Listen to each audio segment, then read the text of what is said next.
Hi students, I am Professor Bhoedevi, Raj Shikshan Samstha SSGM College Kopargaon. Today we are going to learn about BCom Part 1st, Semester 1st, Financial Accounting subject. In this subject, today we are going to learn Unit number 2nd, Piecemeal Distributions of Cash, Problem number 3rd. So student, first of all,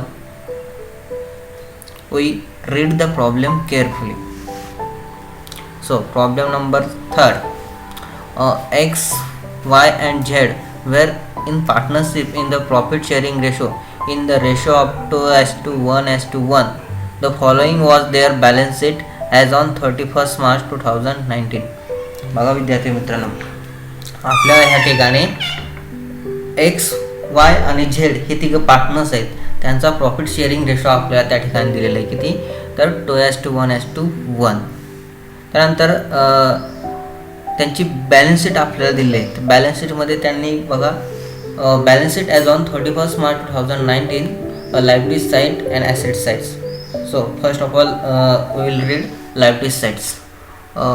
first, partners capital. X partners capital 46,000, Y 36,000 and Z 26,000. त्यानंतर x पार्टनरच्या आपल्याला capital दिलेलं आहे 46,000, वायचं दिलेलं आहे 36,000 आणि झेडचं दिलेलं आहे 26,000. त्यानंतर प्रॉफिट अँड लॉस अकाउंट आपल्याला दिले आहे. प्रॉफिट अँड लॉस अकाउंटचे अमाऊंट दिले किती, 10,000. Then reserve fund 12,000. Then outstanding salary 8,000.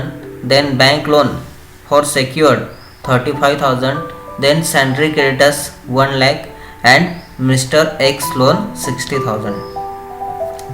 Then left side asset side, fixed asset 2 lakh, other current asset 97,000 and cash 36,000. बघा ह्या प्रॉब्लेममध्ये आपल्याला काही ॲडिशनल इन्फॉर्मेशन दिलेलं आहे जे की लास्टच्या प्रॉब्लेममध्ये नव्हती. तर ह्यामध्ये बघा आपल्याला प्रॉफिट अँड लॉस अकाउंटचा बॅलन्स दिलेला आहे, रिझर्व्ह फंडची अमाऊंट दिलेली आहे. आता प्रॉफिट अँड लॉस अकाउंटचं बॅलन्स आणि रिझर्व्ह फंडची जी काही अमाऊंट दिलेली त्याचं नक्की आपण काय करणार, तर जेव्हा आपण पार्टनर्सचं ॲक्च्युअल कॅपिटल घेत असतो त्यावेळेस ॲक्च्युअल कॅपिटल फाइंड आउट करत असताना आपण त्या ॲक्च्युअल कॅपिटलमध्ये ही प्रॉफिट अँड लॉसची अमाऊंट आणि रिझर्व्ह फंडची अमाऊंट त्यांच्या प्रॉफिट शेअरिंग रेशोनं आपण काय करतो, डिवाईड करून त्या प्रत्येकाच्या कॅपिटलमध्ये ॲड करत असतो आणि त्याच्यावरनं आपण ॲक्च्युअल कॅपिटल हे फाइंड आउट करत असतो. ते कसं फाइंड आउट करायचं जेव्हा आपण प्रत्यक्षात प्रॉब्लेम सॉल्व करू त्यावेळेस ते तुम्हाला समजून जाईल. त्यानंतर आउटस्टँडिंग सॅलरी. आता हे आउटस्टँडिंग सॅलरी आपल्याला दिले. आउटस्टँडिंग सॅलरी ही एक आपल्याला लायबिलिटीज आहे आणि हे आपल्याला ऑर्डर ऑफ पेमेंटनुसार पेड करायची. मग ती कुठल्या ऑर्डर ऑफ पेमेंट्समध्ये येते त्यानुसार आपण त्याला प्रेफरन्स देणार आहे. त्यानंतर बँक लोन सेक्युर्ड दिलेलं आहे. मग ते बँक लोनसुद्धा कुठल्या ऑर्डर ऑफ पेमेंट्समध्ये येते ते आपण पहिल्यांदा बघणार आणि त्यानुसार त्याला ते पेड करणार. म्हणजे प्रेफरन्स कुठल्या गोष्टीला द्यायचं आहे ते पहिल्यांदा आपण ऑर्डर ऑफ पेमेंट्सनुसार बघणार आहोत आणि त्यानंतर त्या पेड करणार आहोत.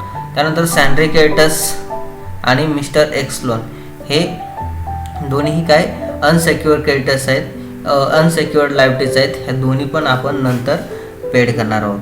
पहिल्यांदा आपल्याला ऑर्डर ऑफ पेमेंटचा सिक्वेन्स लक्षात घ्यावा लागतो की कुठली लायबिलिटीज पहिल्यांदा आपण पेड करणार. तर हे पहिल्यांदा आपल्याला काय करावं लागेल, फाइंड आउट करावं लागणार. मग तुम्हाला यात ऑर्डर ऑफ पेमेंट्स म्हणजे कुठली लायबिलिटीज पहिल्यांदा पेड करायची ह्या संदर्भातली पूर्ण इन्फॉर्मेशन लास्ट लेक्चरला दिलेली आहे. तुम्हाला एक चार्ट तयार करून दिलं होतं की पहिल्यांदा कुठली लायबिलिटीज आपण पेड करतो, ते सर्वांना तुम्हाला आठवत असेल. त्या पद्धतीने आपण प्रॉब्लेम सॉल्व करत असताना त्या लायबिलिटीज त्यावेळेस पेड करूया. त्यानंतर खाली काही ॲडिशनल इन्फॉर्मेशन दिलेली आहे ती बघा. The above date partners were decided to dissolve their business. It was also agreed that cash should be distributed as and when asset realise. The assets were realise as follows. आणि त्यानंतर काय म्हटले, partnership ही काय झाली, dissolve झाली, company ही बंद झाली. तर कंपनी बंद झाल्यानंतर आपण काय करतो, आपल्याकडील कंपनीच्या ज्या काय लायबिलिटीज असतात त्या आपल्याला पेड करायच्या असतात आता लायबिलिटी पेड करत असताना पहिल्यांदा कुठली लायबिलिटीज आपण पेड करावी हा आपल्यासमोर प्रश्न निर्माण होतो.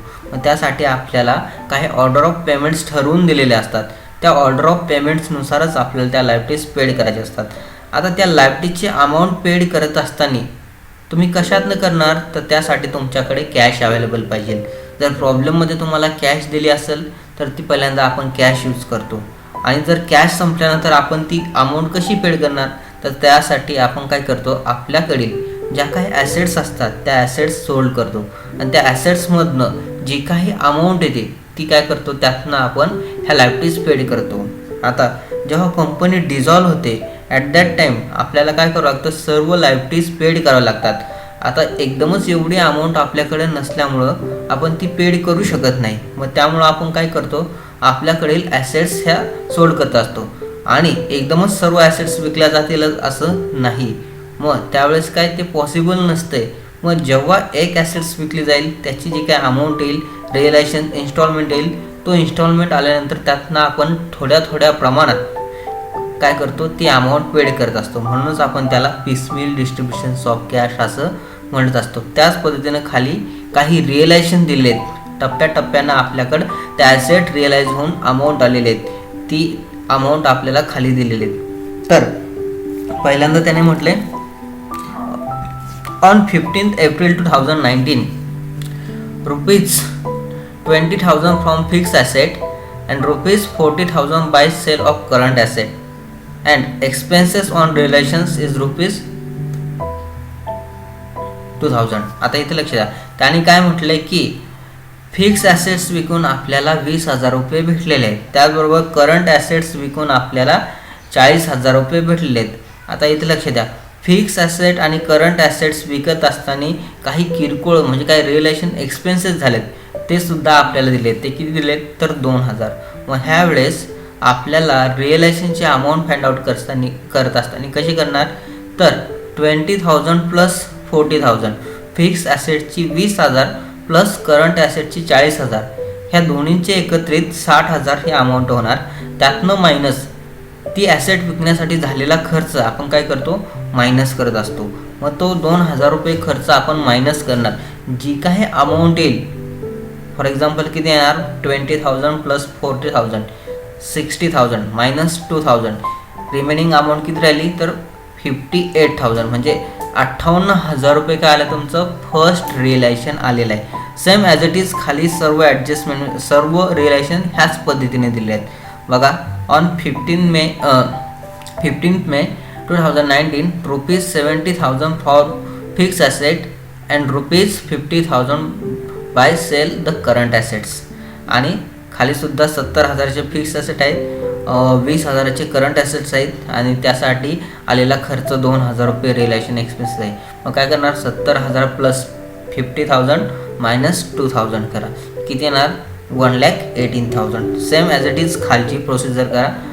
On 15 June 2019 60,000 from fix asset, 6,000 from current assets, किती होतात, 66,000. त्यातनं 1,000 रिअलायझेशन एक्सपेन्सेस आहेत, मायनस करा, किती येणार, 65,000.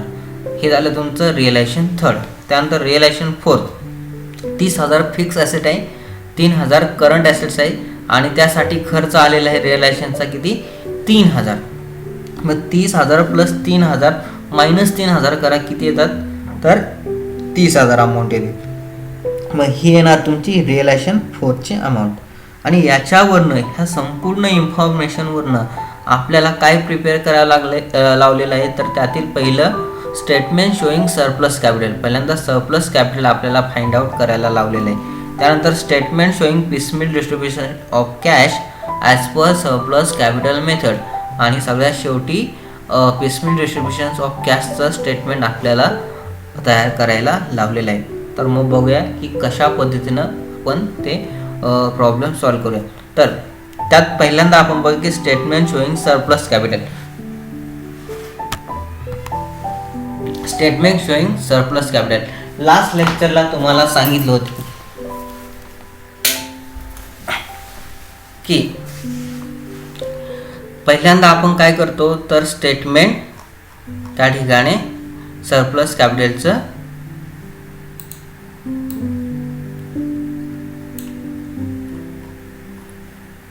सरप्लस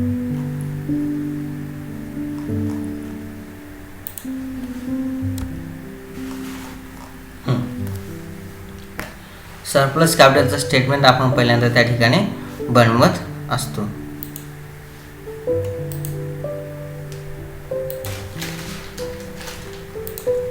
ओके, काय करतो आपण, स्टेटमेंट ऑफ सरप्लस कॅपिटल पहिल्यांदा फाइंड आउट करतो. आता स्टेटमेंट ऑफ सरप्लस कॅपिटलचा फॉर्मॅट कसा ड्रॉ करणार, तर त्या ठिकाणी आपण एकूण 4 कॉलम तयार करतो. पहिल्यांदा काय करतो, पर्टिक्युलर अमाऊंटचा कॉलम तयार करतो. त्यानंतर जेवढे पार्टनर्सचे कॅपिटल जेवढे पार्टनर्स असतील त्या प्रत्येक पार्टनर्सचं काय करतो आपण, पार्टनर्स कॅपिटल अकाउंट तयार करत असतो. मग ह्या ठिकाणी आपल्याला प्रॉब्लेममध्ये 3 जण पार्टनर्स आहेत. किती जण पार्टनर्स आहेत, 3 जण. त्यामुळं 3 कॉलम त्यांची ॲड करावं लागणार.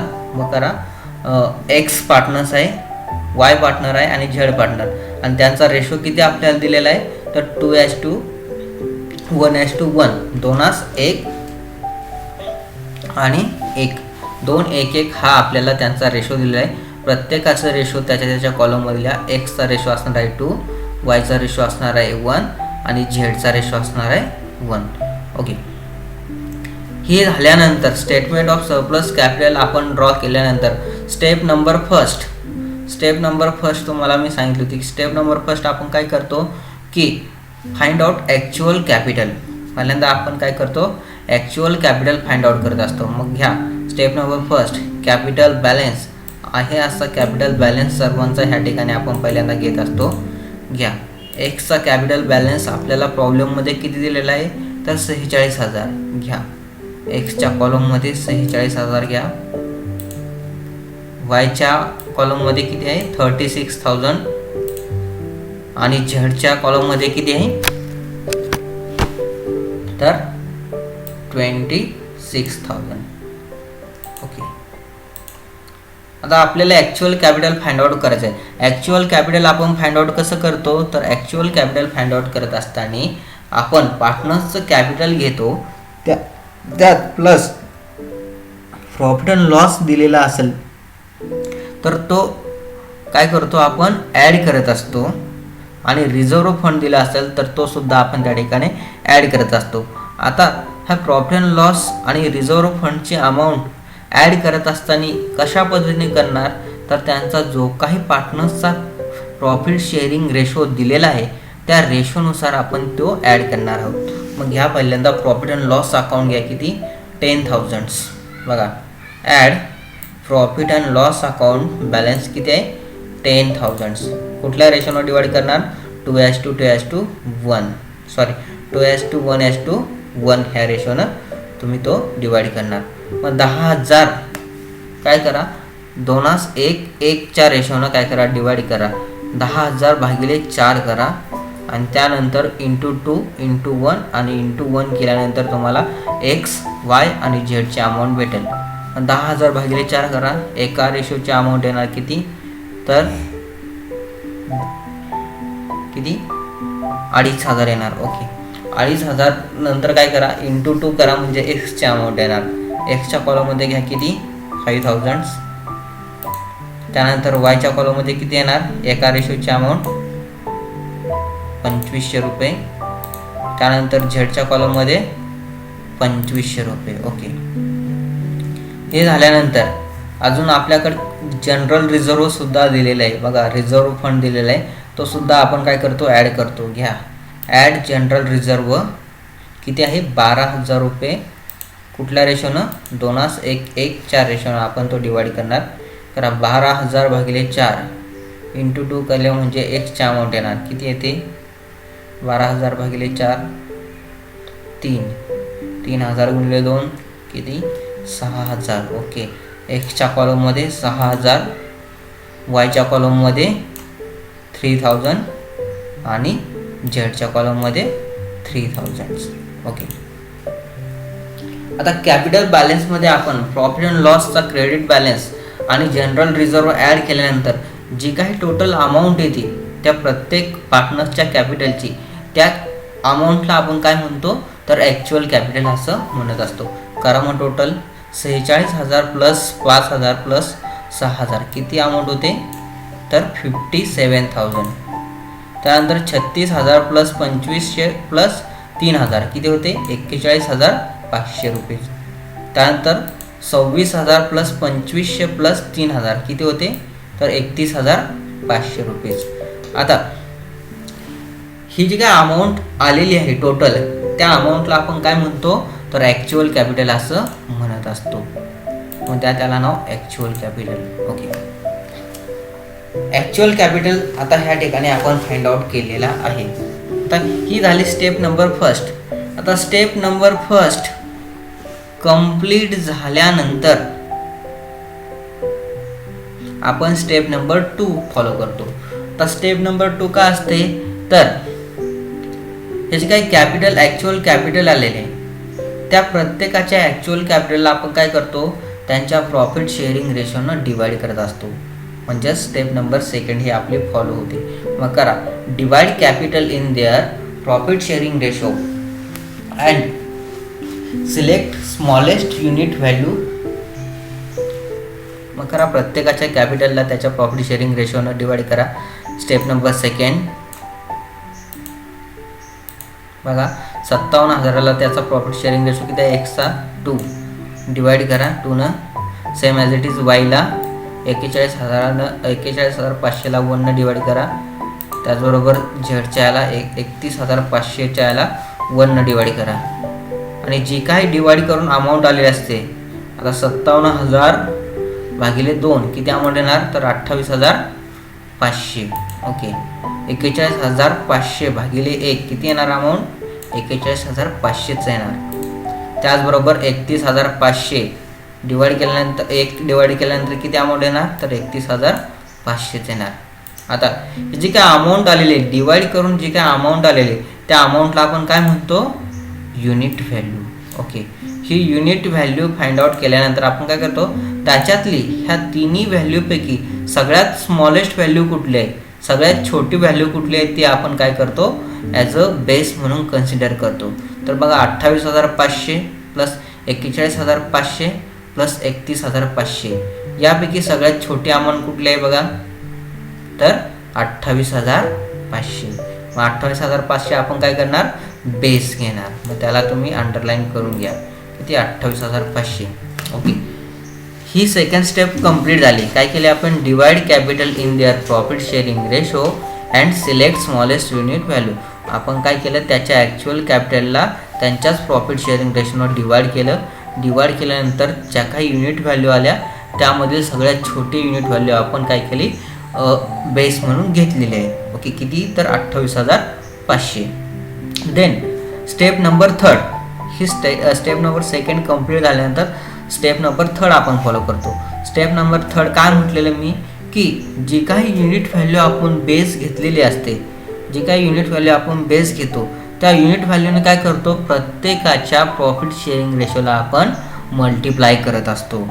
मग आता इथं आपण काय केलं की 28,500 ही अमाऊंट आपण बेस घेतली आहे कुठली तर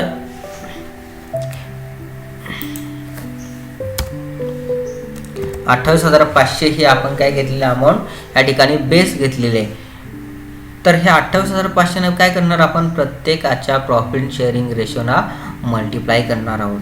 मग घ्या taking X unit value as a base and multiply their profit sharing ratio. आता इथं आपण एक्सची युनिट व्हॅल्यू ह्या ठिकाणी बेस घेतलेले आहे आणि काय करणार त्या अमाऊंटनं प्रत्येकाच्या प्रॉफिट शेअरिंग रेशोला आपण मल्टिप्लाय करणार आहोत. मग करा 28,500 इंटू 2 केलं म्हणजे कोणाची अमाऊंट येणार तर एक्सची. 28,500 इंटू 2 किती येते 57,000. परत 28,500 इंटू 1 करा किती येणार 28,500 येणार वायच्या कॉलममध्ये. आता झेडच्या कॉलममध्ये बघा 28,500 इंटू 1 करा किती येणार तर परत 28,500 येणार. आता इथं लक्ष द्या सर्वांनी जेव्हा आपण युनिट व्हॅल्यू सिलेक्ट करून त्या प्रत्येक युनिट व्हॅल्यूने प्रत्येकाच्या प्रॉफिट शेअरिंग रेशोला मल्टिप्लाय केल्यानंतर जी काही अमाऊंट आपल्याला आलेली असते त्या अमाऊंटला आपण काय म्हणतो तर बेस कॅपिटल असं म्हणत असतो. म्हणून ही जी काय 57,000, 28,500 आणि 28,500 ही जी काय अमाऊंट आलेली आहे त्याला आपण काय म्हणणार, बेस कॅपिटल असं म्हणणार. मग ह्या त्याच्या अमाऊंटच्या पुढं बेस कॅपिटल. आता स्टेप नंबर 3 कंप्लीट झाल्यानंतर ॲक्च्युअल कॅपिटल फाइंड आउट केल्यानंतर, बेस कॅपिटल फाइंड आउट केल्यानंतर स्टेप नंबर 4 आपण फॉलो करतो. स्टेप नंबर 4 काय असते तर कॅल्क्युलेट सरप्लस कॅपिटल. आपण काय करतो आता, सरप्लस कॅपिटल फाइंड आउट करतो. आता सरप्लस कॅपिटल फाइंड आउट करत असताना आपण काय करतो तर त्यातनं ॲक्च्युअल कॅपिटलमधनं बेस कॅपिटल मायनस करत असतो. मग घ्या स्टेप नंबर 4 सरप्लस कॅपिटल. काय करू त्यामध्ये, actual capital minus surplus capital. काय प्रोसेस करतो तर ॲक्च्युअल कॅपिटलमधनं सरप्लस कॅपिटल आपण मायनस करत असतो. मग करा सर्वांनी. एक्सचं ॲक्च्युअल कॅपिटल किती आहे तर 57,000, त्याचं बेस कॅपिटल किती आहे तर 57,000. ह्या ठिकाणी अमाऊंट काय येणार, नील म्हणून अमाऊंट येणार 0. 57,000 मधनं 57,000 गेले म्हटल्यावर किती अमाऊंट असणार, 0. म्हणजे त्या ठिकाणी त्याची अमाऊंट ही नील होणार. सेम ॲज इट इज वायचं करा. वायचा ॲक्च्युअल कॅपिटल आहे आपल्याकडे 41,500 आणि बेस कॅपिटल आहे 28,500. 41,000 मधनं 28,500 मायनस केल्यानंतर किती अमाऊंट उरते तर 13,000, 13,000 रुपये. घ्या. सेम ॲज इट इज झेडची करा. झेडचा ॲक्च्युअल कॅपिटल आहे 31,500, त्यातनं त्याचं बेस कॅपिटल आहे 28,500. मायनस करा किती अमाऊंट आली, 31,500 वजा 28,500, तर अमाऊंट आलेली आहे 3,000. ओके. आता इथे लक्ष द्या, ही जी काय अमाऊंट आलेली आहे हा काय झाला, त्यांचा सरप्लस कॅपिटल झालेला आहे. आता एक्सचा सरप्लस कॅपिटल काही उरलेला आहे का तर नाही. वायचा सरप्लस कॅपिटल किती उरलेला आहे तर 13,000 रुपये आणि झेडचा 3,000. आता ह्या ठिकाणी लक्ष द्या की जेव्हा आपण स्टेटमेंट ऑफ सरप्लस कॅपिटल हे तयार करत असतो तर त्यावेळेस आपण काय ठरवून तयार करतो की जोपर्यंत एका पार्टनरचं सरप्लस कॅपिटल निघत नाही तोपर्यंत आपण ह्या सर्व स्टेप काय करत असतो, फॉलो करत असतो. मग ह्या ठिकाणी बघा वायचं आणि झेडचं ह्या दोघा पार्टनरचं सरप्लस कॅपिटल आपल्याला भेटलेलं आहे. पण आपल्याला काय करायचं असतं की आपल्याला फक्त एकाच पार्टनरचं सरप्लस कॅपिटल त्या ठिकाणी फाइंड आउट करायचं असतो. मग ते फाइंड आउट करायचं म्हटल्यावर काय करावं लागणार, आपल्याला परत स्टेप नंबर 2 पासनं फॉलो कराव्या लागतात. म्हणजे परत आपल्याला स्टेप नंबर 2 पासनं परत त्या स्टेप फॉलो कराव्या लागतील, जशा की आपण आत्ता स्टार्टिंगला केलेल्या आहेत त्या. का तर ह्या ठिकाणी दोघा पार्टनर्सचं सरप्लस कॅपिटल आलेलं आहे आणि स्टेटमेंट ऑफ सरप्लस कॅपिटलमध्ये आपण काय करतो, जोपर्यंत एकाच पार्टनरचं सरप्लस कॅपिटल येत नाही तोपर्यंत आपण ह्या स्टेप्स फॉलो करत असतो. मग ह्या आता ह्या ठिकाणी दोघांचं सरप्लस कॅपिटल आलं आहे म्हणून आपण परत 2nd स्टेपपासून त्या स्टेप फॉलो करूया. आता ही जी काय 13,000 आणि 3,000 अमाऊंट उरलेलं आहे याला आता आपण काय करूया, ॲक्च्युअल कॅपिटल म्हणून कन्सिडर करूया. त्यानंतर स्टेप नंबर 2 काय होते आपली, divide capital in their profit sharing ratio and select smallest unit value. Same as it is करा इथे सुद्धा. स्टेप नंबर 2 प्रत्येकाच्या काय करा, प्रॉफिट शेअरिंग रेशोला काय करा, प्रत्येकाच्या कॅपिटलला त्याच्या प्रॉफिट शेअरिंग रेशोवर डिवाइड करा. आता 13,000 वायची अमाऊंट आहे तर त्याचा प्रॉफिट शेअरिंग रेशो किती आहे तर 1. झेडचा किती आहे तर 1. 13,000ला 1 न डिवाइड करा, किती अमाऊंट आली 13,000, 13,000. ओके. देन 3,000ला 1 न डिवाइड करा, किती अमाऊंट आली 3,000. ओके. आता इथे लक्ष द्या, जे काय डिवाइड करून जे काय अमाऊंट आलेले असते ते अमाऊंटला आपण काय म्हणतो तर युनिट व्हॅल्यू असं म्हणत असतो. आता ह्या युनिट व्हॅल्यूपैकी सगळ्यात छोटी अमाऊंट कुठली आहे बघा तर 30,000. ती काय करतो आपण बेस म्हणून काय करत असतो, सिलेक्ट करत असतो. ओके, ही झाली step number second. Then step number third. Step number third काय म्हणतो आपण की हे जे काही युनिट व्हॅल्यू आहे त्या युनिट व्हॅल्यूमधनं सगळ्यात छोटी युनिट व्हॅल्यू आपण सिलेक्ट करतो आणि त्या युनिट व्हॅल्यूनं प्रत्येकाच्या प्रॉफिट शेअरिंग रेशोला मल्टिप्लाय करत असतो. मग घ्या इथं सीची युनिट व्हॅल्यू आपण काय झेडची युनिट व्हॅल्यू काय आपण केलेली आहे, या ठिकाणी बेस घेतलेली आहे आणि त्या व्हॅल्यूनं आपण प्रत्येकाच्या प्रॉफिट शेअरिंग रेशोला मल्टिप्लाय करणार आहोत. घ्या taking Z unit value as a base and multiply the unit value by profit sharing ratio, आणि त्याच्या प्रॉफिट शेअरिंग रेशोला काय करणार आहोत आपण मल्टिप्लाय करणार आहोत. मग घ्या 3000 × 1 केले म्हणजे एक्स वायची अमाऊंट येणार. 3000 × 1 किती येतात तर 3000. ओके 3000 येतात. परत 3000 × 1 करा किती अमाऊंट येणार तर 3000 अमाऊंट येणार. ओके, आता ही जी काय अमाऊंट आलेली असते बघा युनिट व्हॅल्यूनं बेस युनिट व्हॅल्यूनं प्रत्येकाच्या प्रॉफिट शेअरिंग रेशोला मल्टिप्लाय केल्यानंतर जी काय अमाऊंट येते त्याला आपण काय म्हणतो बेस कॅपिटल असं म्हणत असतो.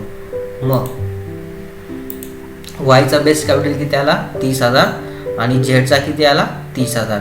तर काय करतो आपण स्टेप नंबर थर्ड कंप्लीट झाल्यानंतर स्टेप नंबर 4 कुठली असते तर सरप्लस कॅपिटल. घ्या step number 4 surplus capital. Surplus capital काय करतो आपण तर ॲक्च्युअल कॅपिटलमधनं बेस कॅपिटल त्या ठिकाणी मायनस करत असतो. मग करा सर्वांनी.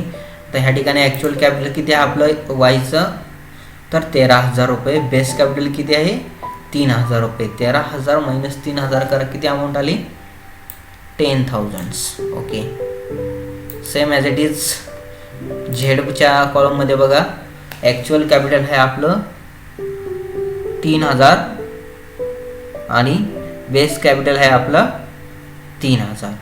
म्हणजेच काय 3,000 मधनं 3,000 गेले म्हटल्यावर अमाऊंट काही शिल्लक राहिली का तर नाही, ह्या ठिकाणी नील 0 ही अमाऊंट त्या ठिकाणी शिल्लक राहिलेली. बघा आता ह्या ठिकाणी बघा एक्स वाय झेड हे तिघं पार्टनर्स होते. तर तिघं पार्टनर्सचं आपण काय केलं सरप्लस कॅपिटल काढण्यासाठी ह्या स्टेप फॉलो केल्या. तर पहिल्यांदा पूर्ण स्टेप फॉलो केल्यानंतर आपल्याला वाय आणि झेडचा सरप्लस कॅपिटल आला. त्यानंतर आपण काय करतो जोपर्यंत एकाच पार्टनरचं सरप्लस कॅपिटल निघत नाही तोपर्यंत ह्या स्टेप फॉलो करत असतो. मग परत आपण त्या स्टेप फॉलो केल्यानंतर आपल्याला शेवटी एका पार्टनरचं सरप्लस कॅपिटल भेटलेलं आहे. तर कोणाचं ते तर वायचं हे सरप्लस कॅपिटल आपल्याला भेटलेलं आहे किती तर 10,000. आता हे 10,000 जेव्हा हे सरप्लस कॅपिटल भेटलं आहे हे आपण कधी पेड करणार जेव्हा आपण स्टेटमेंट ऑफ पिसमिल डिस्ट्रीब्युशन्स ऑफ कॅश तयार करत असतो.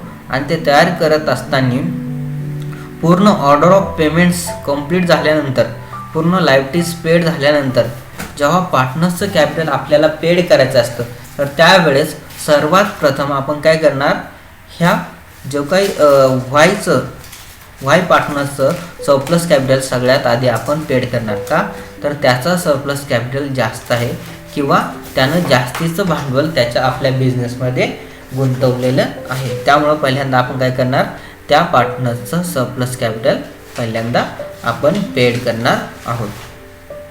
ओके, आता हे सरप्लस कॅपिटल जो काय उरलेला आहे त्याला आपण असं म्हणतो अल्टिमेट सरप्लस सुद्धा त्याला म्हणत असतो. Ultimate surplus. Okay,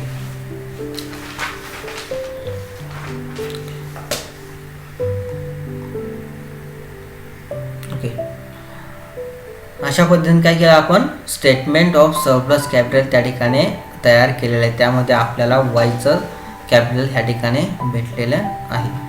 I hope तुम्हाला सर्वांना ते समजलं असेल. तर एखादी कन्सेप्ट जर क्लिअर झाली नसेल तर कमेंट बॉक्समध्ये तुम्ही मेन्शन करू शकताय. त्याच्यानंतर आपण बघणार आहोत की statement showing piecemeal distribution of cash as per surplus capital method हे आपण काय करणार आहोत नेक्स्ट लेक्चरला बघणार आहोत. तोपर्यंत तुम्ही काय करा statement showing piecemeal distribution of कॅशचा फॉर्मॅट सर्वांनी ड्रॉ करून ठेवा. ड्रॉ करत असताना कशा पद्धतीने ड्रॉ करणार तर डेटचा कॉलम करावा लागतो आपल्याला, पर्टिक्युलरचा, आणि ह्या ठिकाणी आपल्याला काही ॲडिशनल कॉलम आता करावे लागणार आहेत. तर ॲडिशनल कॉलम म्हणजे कोणकोणते, तर जेवढे काही आपल्याला ह्या ठिकाणी बॅलन्स शीटमध्ये ॲडिशनल इन्फॉर्मेशन दिलेले, outstanding salary, bank loan, sundry creditors, mister X loan, यांची जे काही ॲडिशनल इन्फॉर्मेशन दिले आहे ते कुठल्या ऑर्डर ऑफ पेमेंट्समध्ये येतात, त्या पेमेंट्सनुसार आपण कॉलम तयार करतो. तर ह्या ठिकाणी बघा, पहिल्यांदा आपण काय करणार, प्रेफरन्स क्रेडिटर्स आपण पेड करत असतो म्हटल्यावर त्या ठिकाणी आउटस्टँडिंग सॅलरी आपली त्यामध्ये येते. त्यानंतर सिक्युअर क्रेडिटर्स आपण पेड करत असतो, त्यामध्ये बँक लोन येणार, आणि अनसिक्युअर क्रेडिटर्स त्यानंतर करतो, म्हणजेच काय सॅन्ट्री क्रेडिटर्स आणि मिस्टर एक्सचं लोन हे. आणि त्याचबरोबर कॅपिटल अकाउंटमध्ये एक्स अकाउंट, वायचा अकाउंट आणि झेडचा अकाउंट आपण त्या ठिकाणी ओपन तयार करणार आहोत. ह्या पद्धतीने सर्वांनी काय करा, फॉर्मॅट ड्रॉ करून घ्या.